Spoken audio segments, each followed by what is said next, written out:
If you crack open the sterile, automated engine of the world's electric future, you will find raw, blue-gray stone. This is cobalt, and roughly 70% of the total global reserves on Earth sit inside the borders of a single nation, the Democratic Republic of the Congo. These reserves are buried deep beneath the Congo Basin, the second-largest continuous tropical rainforest on the planet. Extracting this wealth is not a matter of standard corporate logistics. It requires navigating one of the most high-risk, volatile environments in the world. To calculate the true price of modern technology, we first have to map the immense logistical and human toll of simply surviving at ground zero. The friction starts before you even arrive. Almost all international travelers face a strictly monitored entry process, demanding a pre-approved embassy visa secured by an official letter of invitation, and the medical barrier is non-negotiable. To clear airport immigration, you must present a valid yellow fever vaccination certificate. Without it, you are denied entry. Once on the ground, operatives face an equatorial climate that remains oppressively hot and heavily humid year-round. But the true environmental threat arrives between October and May, when massive seasonal monsoons strike the region.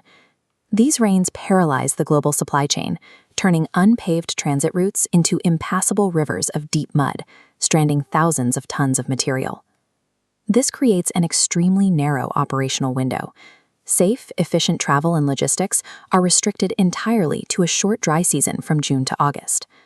Before a single ounce of mineral leaves the Earth, this combination of heavy bureaucracy and aggressive geography acts as a brutal filter, keeping out anyone without major institutional backing. This map illustrates the stark security divide. Western corporate sectors in Kinshasa remain functional, while eastern provinces trigger severe travel warnings due to active conflicts. Even in major cities, armed carjacking risks are high. Secure private transport is strictly required. This drives a massive economic wedge through the country. The local population survives on pennies, while the secure infrastructure built to house foreign operators requires astronomical capital. A basic, safe meal in an expat zone costs up to $25. Renting a secure one-bedroom apartment inside a guarded compound in Kinshasa's Gombe district demands between $800 and $1,500 a month. Transactions reflect this divide.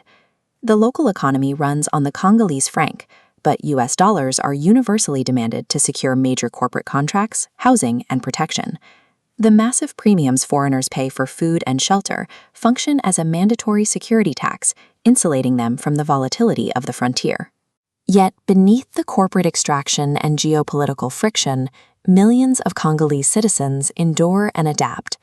They maintain a raw, deeply vibrant lifestyle, driven heavily by the global influence and driving rhythms of Congolese rumba. Sustaining this daily endurance requires dense, caloric fuel, anchored by the national staple dish, poulet à la moambe. It is a rich, savory chicken slow-cooked in a thick, spiced palm butter sauce, traditionally served alongside boiled cassava leaves. Decades of extreme poverty and foreign exploitation have failed to erode the overwhelming strength of the local cultural identity. So why do thousands of foreign engineers, security consultants, and humanitarian directors willingly navigate this gauntlet? Because the global demand for timber, diamonds, and cobalt pays massive premiums. Foreign operatives regularly command expat salaries exceeding $5,000 a month. The sleek smartphone in your pocket and the battery in your car can trace their lineage back to this chaotic, guarded, and muddy terrain. The pristine, trillion-dollar promise of a green energy future relies entirely on the harsh reality of the Democratic Republic of the Congo. Would you brave the deepest resource frontier to see where your technology begins? Let us know below. Next stop, Denmark, the design and high-tax kingdom of Scandinavia. Subscribe to stay real.